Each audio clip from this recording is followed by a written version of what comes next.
The potentiality to ask questions, to be passionately curious about the world around us, that's really what makes for the most dynamic life. Sometimes what happens in a gathering like this is that the question that one person has maybe lies in the heart of another 15 people in the room who don't really want to ask that questions. So it's very beneficial not just to ask your own question, but to hear the questions of others, because we're all looking for the same thing.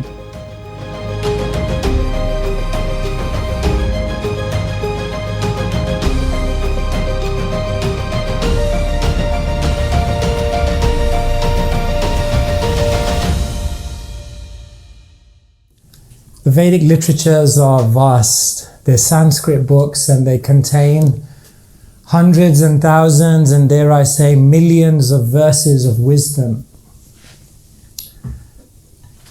But it's said that the very first aphorism in Sanskrit literature, in Sanskrit, goes like this: Atato Brahma Jigyasa, which means now you have the human form of life. You have the ability to question. Benjamin Franklin, the American president, once said, most people die at 25 and they're not buried till they're 75. And it's an interesting statement, because what dies in us at a certain point in our life, although we're already living, sometimes at a certain age something dies within us. Sometimes our creativity dies. Sometimes our sense of adventure dies. Sometimes the sense of a purpose and something meaningful that we're trying to do in the world dies. And then what happens is we're not really living, but we're actually just existing. And perhaps something that may die at 25 is our curiosity. Einstein once said, never stop questioning. Curiosity has its own reason for existing. And so the potentiality to ask questions, to be passionately curious about the world around us, that's really what makes for the most dynamic life. If you look at the people who unleash the maximum potential, they're the ones who are usually asking the most questions. They're the ones who are challenging the present paradigms. They're the ones who are saying, it doesn't matter if we've always done it this way. Is there a better way to do it? And those people that ask those questions, they tend to live the most meaningful lives. And so the scriptures are always encouraging us to question. The Bhagavad Gita is based on a question. Arjuna, the warrior, asks Krishna, what is my dharma? What is my purpose? And in answer to that question, the whole Bhagavad Gita is spoken. Another book is called the Bhagavat Purana. And in the beginning of that book, a king, he gets cursed to die in 7 days, and he asks a question. What is the duty of somebody who's about to die? And in answer to that one question, the speaker speaks 18,000 verses. Be careful when you ask a question. There's another book called Ramayana, which you may have heard of. And there's one question which is asked at the beginning of that book. What are the qualities of an ideal soul? And in answer to that one question, the whole of that book is spoken. So like this, if you look at the scriptures, they're just a series of questions and answers. There's another book called the Mahabharata, in which there's a series of conversations. In one interesting conversation, the god of death asks the great king, the wise king Yudhishthira, many different questions. So for example, he asks him, what is heavier than the mountains? And Yudhishthira's answer, the love of a mother, or the love of that person who brought you up in your life. Because that leaves such an indelible mark on your heart that it's even more imprinted and heavier than a mountain. Yamaraj asks Yudhishthira, what is more numerous than the blades of grass on the surface of the planet Earth? And the king's answer, the desires of the living entity. Endless, innumerable, unlimited desires. Yamaraj asks, what is faster than the wind? And the king Yudhishthira replies, the mind. Because the mind travels at such a phenomenal pace. The god of death asks Yudhishthira, what does one have to give up so that they'll have no regrets in their life? And the king replies, anger. Because anger is one letter short of danger. So one who's patient in a moment of anger saves themselves days of sorrow. He says, what does one have to give up to become wealthy? And Yudhishthira replies, greed. The wealthiest person is not the one who has the most. The wealthiest person is the one who needs the least. He says, what does one have to give up to be loved by everyone? And the king replies, envy. Because our tendency to always compare, compete, and bring others down because they may have something more than what we have, that distances us from other people. The god of death asks him, who is happy in this world? And you know what Yudhishthira's reply is?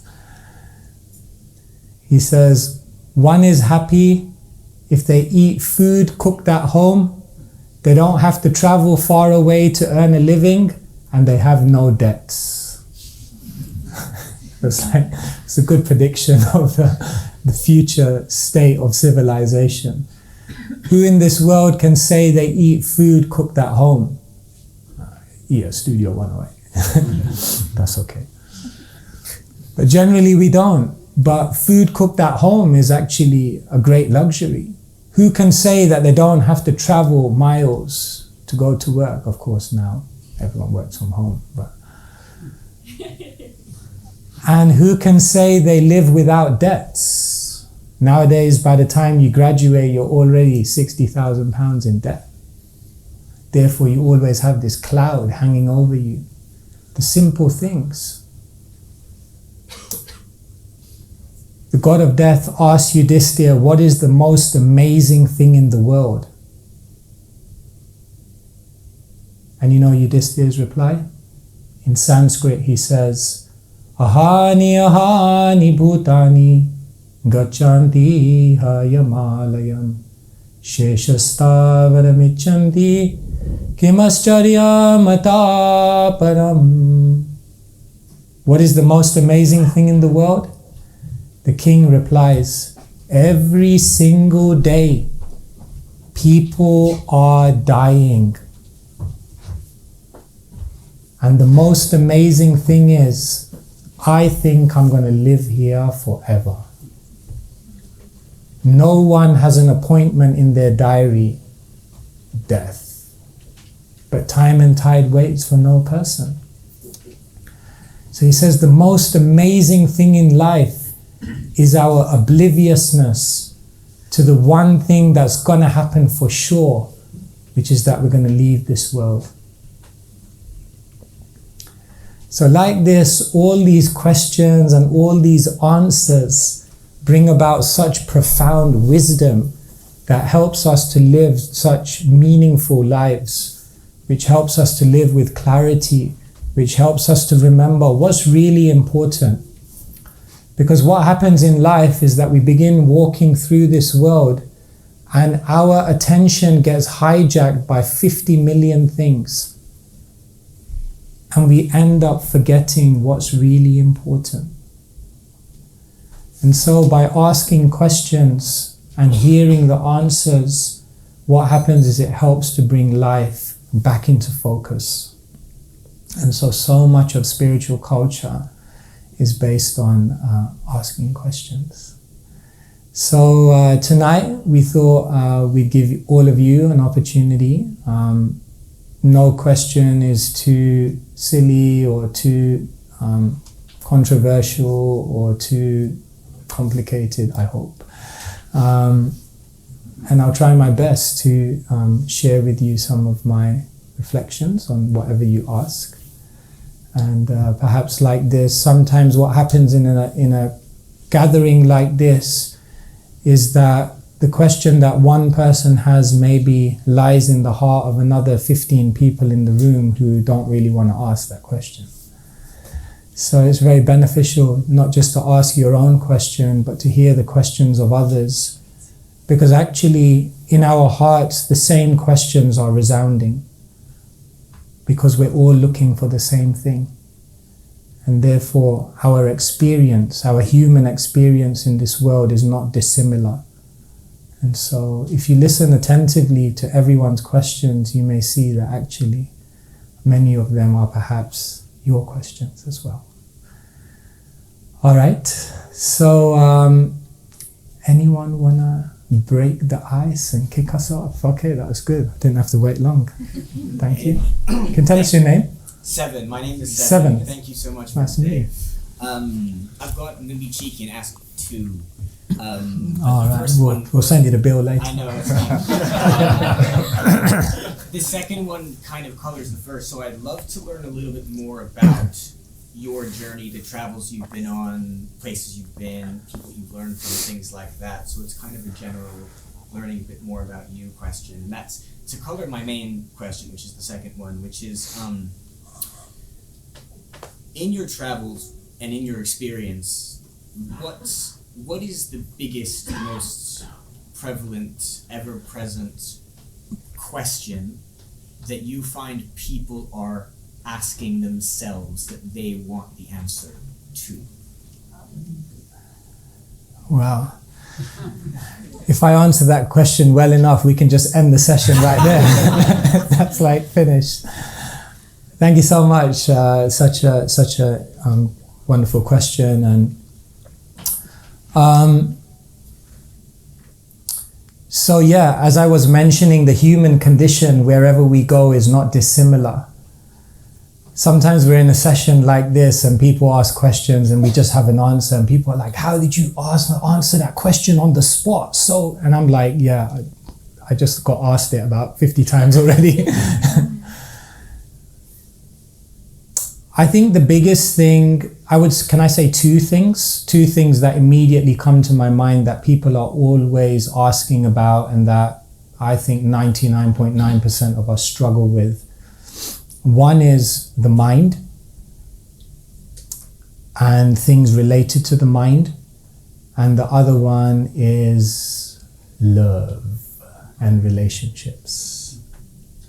I think these are the two things which are affecting practically everyone in this world.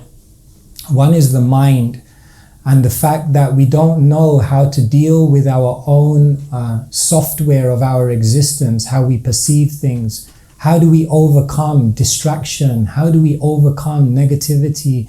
How do we overcome a constant limiting mentality? How do we overcome magnifying things and making them bigger than they are? How do we overcome the inventive nature of the mind, which just comes out with all these things which have no substance in reality? If we could learn how to control our mind, we would be in so much of a better space in our life. And so people are always asking questions centered around the mind. And the other thing that we're all looking for, and people always ask about, is love and relationships. Last Christmas, I gave you my heart, the very next day. Because we always feel a sense of a frustration, a lack of reciprocation. We always feel like we're giving, but we're not receiving. Sometimes we feel let down. Some people are looking for love. Some people think they're falling in love. Some people are falling out of love. Some people have lost faith that love even exists.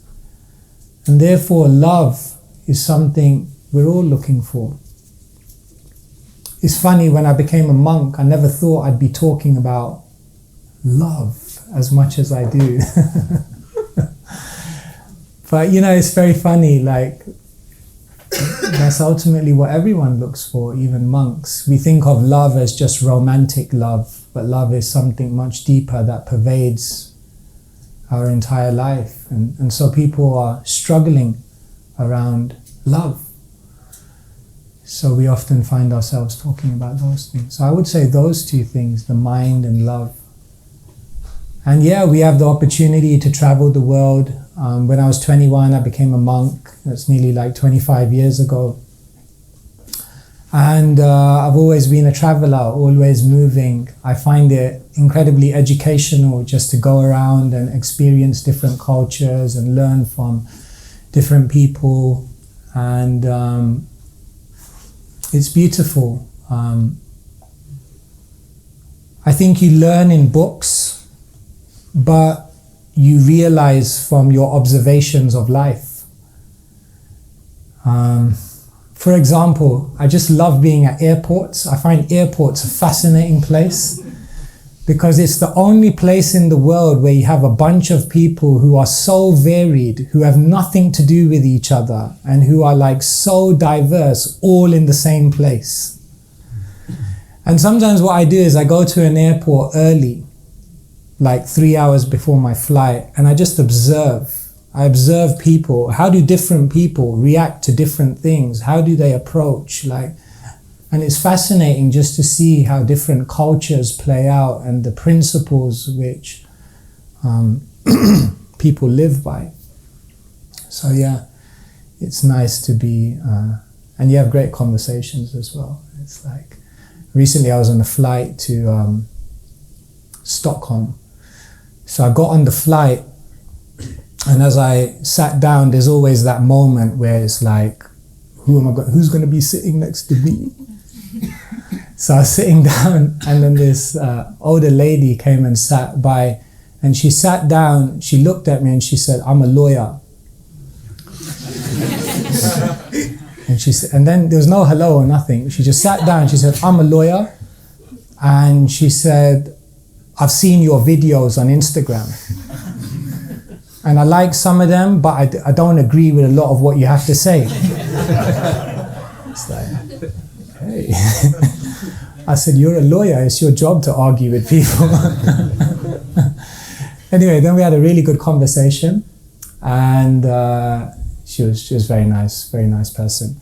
And then we were landing, and as we were landing, I said to her, "I'm just about to go into Stockholm at the university, and I got to give a talk on the science of letting go." So as we were landing, I said to her, "Do you have any advice for me on the science of letting go?" And then she looked at me, and a teardrop fell from her eye. And she said, "That science, I'm struggling with that." She said, "My husband passed away 10 years ago and I still can't let go." And then we talked about letting go and what that means. And so it's so educational, learning from people. And so, yeah, I feel blessed to be able to travel around the world and learn. Thank you. Thank you so much. Anyone else? Yes. I have a selfish personal question that is going to help my journey. Okay, yeah, sure. I'm sure it will help us all. Thank you. Can you talk to us a little bit about healing others? And the part process of the heart and the mind. That's going to immensely help me at the present. Thank you so much. So the process of healing others. The first thing, as I would say, it's so beautiful that we have people in the world who want to heal others. In our spiritual culture, we say, if you try to help other people solve their problems, then your own problems begin to disappear. If you try to make other people wise and share knowledge with them, then in the process you become very wise yourself. If you share and try to empower other people in becoming successful, then you become successful automatically. And if you try to actually contribute to someone else's happiness, then you actually feel that happiness yourself. So the first thing is, I would say, it's very noble, and that selflessness is at the very heart of a dynamic life. The Indian writer Tagore, he once said, I went to sleep and I dreamt that life is joy. I woke up and I realized life is service. I began to serve and I realized service is joy. At the end of the day, what will count in our lives is how many hearts we've touched. When we were monks, we'd often do this meditation. Don't try this at home. Where we'd actually meditate on our own funeral. And we'd visualize the person giving the eulogy of our life.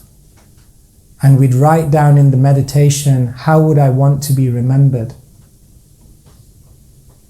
And then we'd just try to live in a much more conscious way. And we'd realize that we focus so much on the to-do list. But what we really want is, it's related to the to-be list. Who are we? How do we relate to people? How do we touch their lives? So the first thing I'd say is, it's a beautiful thing to want to heal others and to want to help others find peace and happiness and prosperity in their life. I travel around on planes, and there's always that moment before you depart when they say, in the event that the cabin pressure drops, then the mask will fall. And before you put it on anyone else, make sure you... And that concept of the most compassionate people in the world, almost counterintuitively, are the ones who invest in themselves. You can't take the world to a higher place than what you've reached internally yourself. Your best gift and your most powerful gift to the world is your own character, your own consciousness, and your own compassionate heart. So if you want to be someone that heals the world, that's a song, right? Michael Jackson. Heal the world. First, we have to heal ourselves. We have to become wholesome. We have to become abundant. We have to fill ourselves with the spiritual inspiration that we can then share with others. And therefore, even as monks, what we regularly do is we disconnect. Our formula is, every year, disconnect for 1 month. Every month, disconnect for 1 day. And every day, disconnect for 1 hour. Disconnect to connect. That was for the Instagram reel. So the first thing I want to share with you is that as you try to heal the world and become an agent of positive change in others, invest in yourself, invest in your own spiritual upliftment, and become abundant in your own consciousness, and then you'll be able to do much more. I could say many more things on this, but I'll just say one other thing. After Krishna has spoken the whole Bhagavad Gita, this ancient wisdom, to Arjuna, he says in a very beautiful verse, Iti te jnanamakyatam guyat guyataram maya vimrashe tadasheshena Yatechasi tatha kuru. This is beautiful Sanskrit. He says, now I've given you all the wisdom. Think about it. Reflect on it.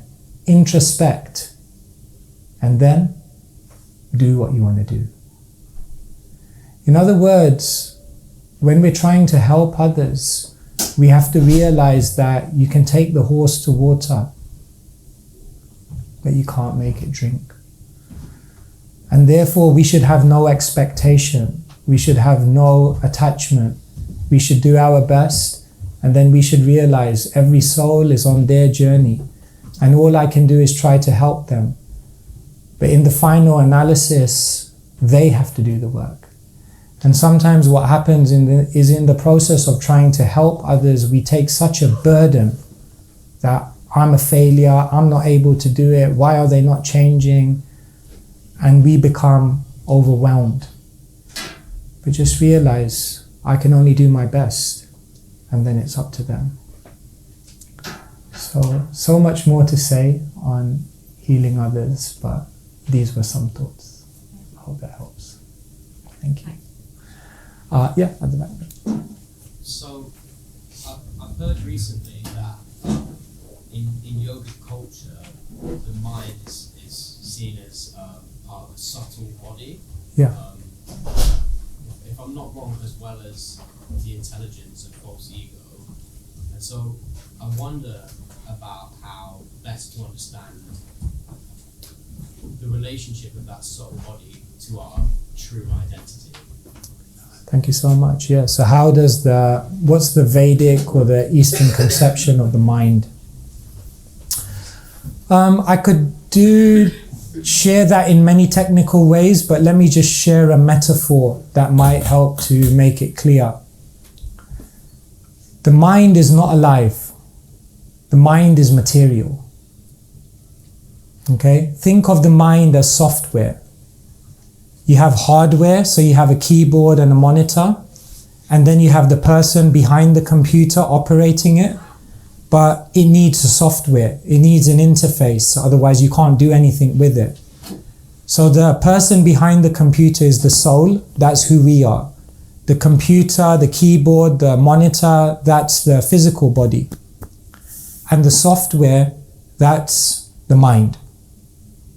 So the mind is the interface between the soul and the physical body.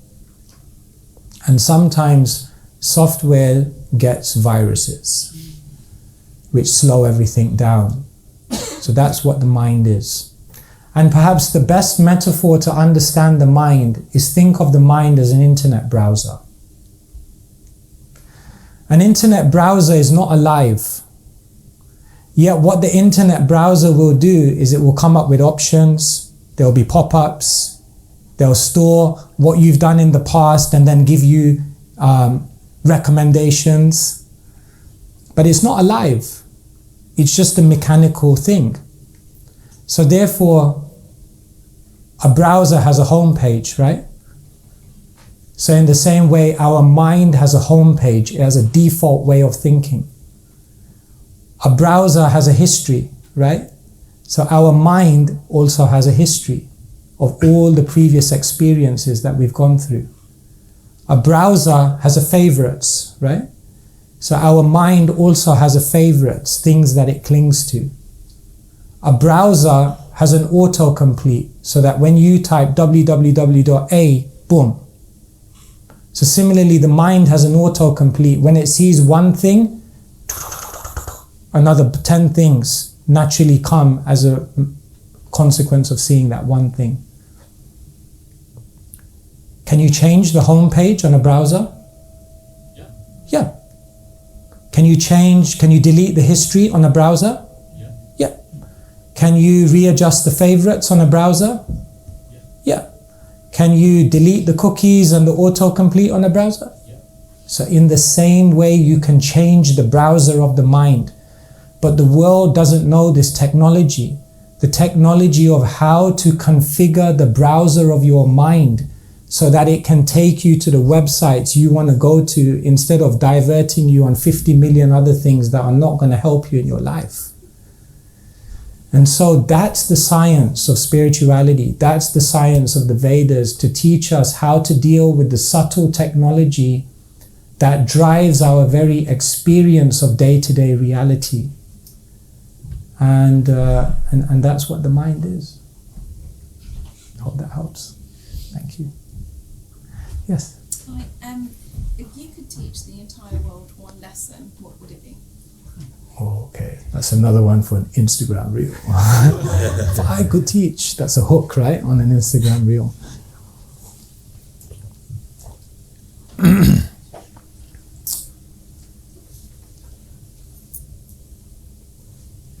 You earn a living by what you get, but you earn a life by what you give.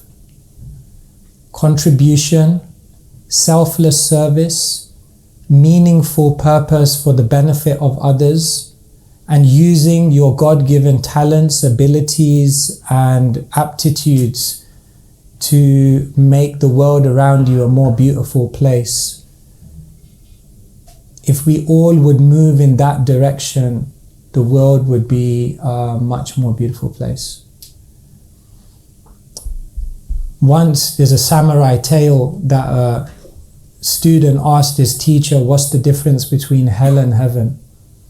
So he gave him a vision of hell, and there was a dinner table and there were bowls of soup, and then everyone came to sit around the table and everyone was emaciated and suffering. And what happened is everyone had a hand which was like a spoon, but it was really long. And so it was excruciating because nobody could eat anything, the soup, and everyone was just suffering. And then the samurai teacher gave him a vision of heaven. And the amazing thing in heaven, it was the same dinner table. It was the same bowls of soup. And it was the same people who had hands as spoons. But in heaven, what were they doing? They were feeding the person opposite them. And the teacher told the student, you don't have to change anything in this world. You just have to change the mentality from selfishness to selflessness. Look at every single problem in the world, whether it's a political problem, an economic problem, an environmental problem, a social problem. It all has its root in selfish desire. When we seek to exploit others, then from that all problems come.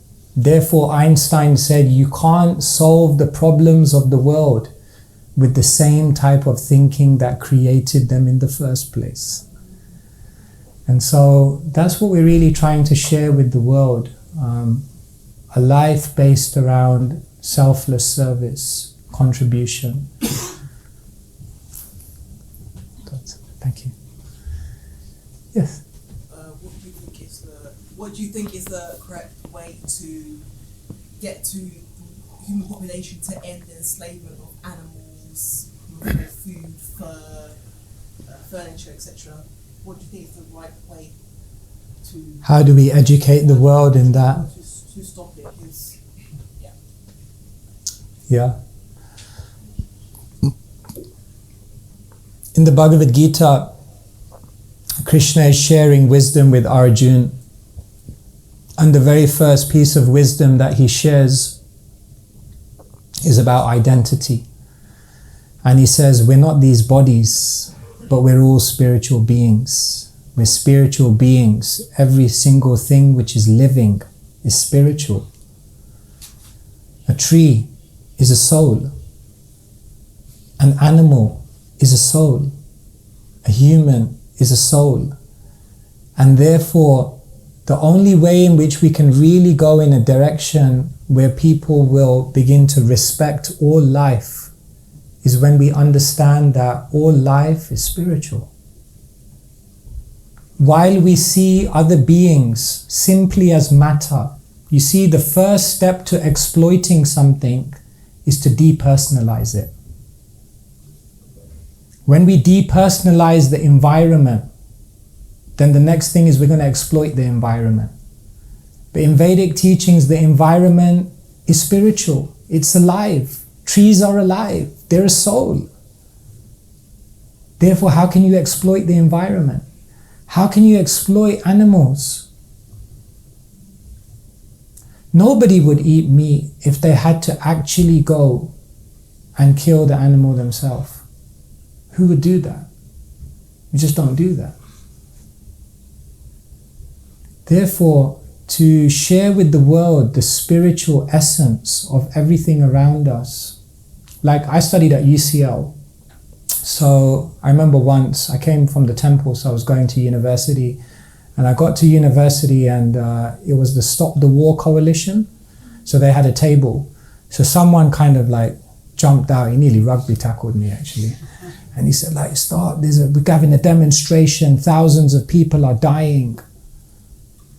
And I looked at him and I said, what happens when people die? He said, what do you mean? I said, what happens when people die?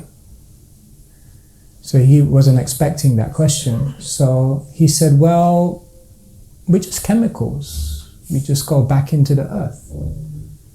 So I looked at him and I said, well, then if everything's matter, then nothing matters. If we're just material beings, if we're just chemicals, if we came from nothing, if our life is meaningless, if we then go back into the earth and that's it, game over. And basically we're just material entities, why do you have so much reverence for life? And he said, no, but we're living, we're something more than just matter. I said, great, now we're talking. What more are we? We need to educate people that we're more than matter.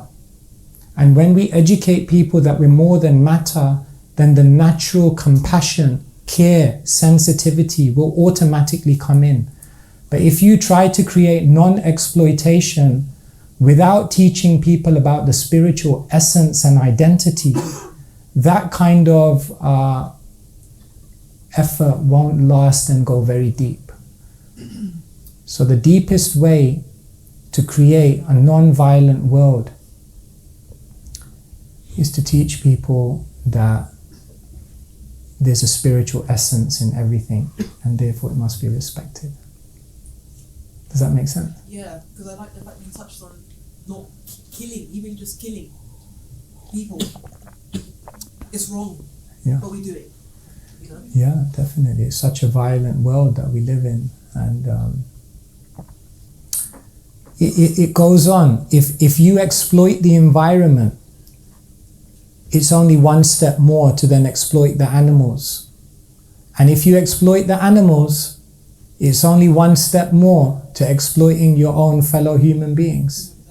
And it's just knock-on effect because it's a lack of spiritual vision.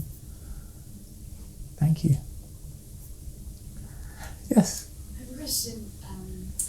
You may think it's quite simple, but how do you forgive who don't acknowledge that it's something to forgive? Or, that sort of process of healing within yourself, but it's quite hard if it's not reflected externally. So if you have any tips on how how to forgive others who may not acknowledge that they've done something wrong? Like broadly, yeah. Yeah. I mean, I know it must be possible, but still. Yeah, no, I do have an answer for that. It's just, I always pause for a moment because I'm kind of like, I need to do this myself. And it's funny as a speaker, people ask you questions and you realize like this is something you need to work on. The goal of life is not to remember all the terrible things that someone done. The goal of life is to remember all the beautiful things that are happening to you every single day. But you know what? While our mind is hijacked by all that negativity, there's no room to see the beauty of life. And therefore, if we don't forgive, if we don't let go, actually we're the biggest loser. From a spiritual perspective, we're able to forgive because number one, we realize whatever I'm going through, I needed to go through that. People are not the causes of my distress. People are the messengers of my karma. Now that one is a hard one to digest. But imagine tomorrow if the postman comes and posts a speeding fine through your letterbox. You don't open the door and start chasing the postman saying, how could you give me a speeding fine? They're just the postman. You did the crime, you do the time. A spiritual person can forgive because they realize, I needed to experience that. There was a lesson that I needed to learn from that. And therefore, they don't hold grudges against people. The second reason why a spiritual person can forgive is because they realize, if I don't forgive others, why will God forgive me? We tend to feel that we are victims, but we sometimes forget that maybe we also have victimized others. Therefore, we tend to be judges when it comes to other people's mistakes and lawyers when it comes to our own. We tend to conveniently change our personas. But a spiritual person realizes people make mistakes. I made a mistake. And therefore, let me not hold on. Let me see that behind all of that, there is some sincerity in this person. And the third thing, a spiritual person can forgive because they have something much greater that they're aiming for. They know this world is temporary. This life is just a chapter. And as a spiritual being, I exist in a world, in a reality, in an eternity which is so much bigger than this small world. And therefore, they don't take this world so seriously. Sometimes you may have watched a kid playing a computer game. They're like, FIFA or something. Like, oh my God. They're totally into the computer game. And the parents are just watching them kind of laughing because they realize it's just a computer game, relax. When one becomes spiritually deep, it's not that they become irresponsible or dysfunctional in this world, but it means that they just don't take everything that happens here so seriously. Here today, gone tomorrow. Just here for some time. But I'm on my way somewhere much better. I'm on my way to eternity. And because my mind is fixed there, I can't take all the small things that happen here so seriously. And so we're able to let go because we're able to look beyond. You can't let go until you can look beyond. And so once I was giving an interview in a podcast and someone asked the question, said, what's the first thing you do when you wake up in the morning? And I told them, I said, the first thing I do when I wake up in the morning is I realize I have nothing to do with this world. I'm just here for some time. And therefore, I interact with the world, I do my duties, I go through the motions, but I can't take this illusion too seriously. Because there's something much bigger that we're aiming for. Easier said than done. Hope it helps. Maybe we can take one more. One more? Okay, sure. I'll ask someone who hasn't asked. Is that okay? Yeah, all right. While growing up, we always taught that there's someone who keeps an account of the good things and the bad things you do. And in your head, you're just thinking, maybe it's transactional. If you do good, you get good. But that doesn't happen. And sometimes you just look at the world and you see that bad things do happen to good people. I know that this is a wrong way of looking at things, but I just don't know what's the right one. So is life a series of tests for something that's waiting for you, or how do you look at life? Thank you. Why do bad things happen to good people? Which means, why do bad things happen to me? Because I'm a good person.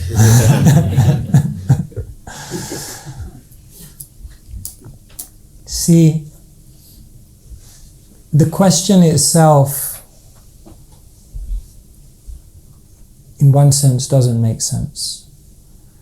Because who's a good person? We're all a mixed bag. An angel in the morning, and then you get in the car and someone cuts you up on the motorway and So in any given day, we all do good things and bad things, and we all have different sides to our personas, and sometimes we act out of character, and sometimes we do incredibly selfless things. And who's a good person and who's a bad person? What's a good thing and what's a bad thing? Sometimes the good thing brings you down. And sometimes the bad thing builds you up. We tend to judge everything in the moment. We have no idea what's actually going on in the bigger picture. But we just judge everything in the moment. So the ancient teachers explain to us that karma is incredibly complex. And sometimes it's working in our life beyond our comprehension. Sometimes we feel like we're experiencing things we don't deserve.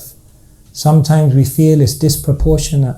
Sometimes we can't see how any good can come from it. But what happens is, as you develop your spirituality, you become more and more empowered to find a purpose in pain, to find progress in problems. And you realize that all the challenges and all the difficulties and all the obstacles that I face are pushing me to my highest potential. And so you begin to frame life in a completely different way. So why do bad things happen to good people? It's a difficult question to answer because it's so complicated. We're not just good people, and things are not just bad. And ultimately, according to the Eastern teachers, we're all going through chapters of existence. This life is just one chapter in a longer story. We have no idea what happened before, and we have no idea what's going to happen in the future. So we need to broaden our horizons and try not to judge things in the moment, and try to dispassionately look at everything we're going through. And instead of looking up and saying, why is this happening to me? In frustration, we look up and we contemplate and ask the question, what can I learn from this? And if you change that questioning, you may find that life makes you very wise. Because karma is the most persistent, powerful, and profound teacher in our life. You learn something in a class. You learn something from a book.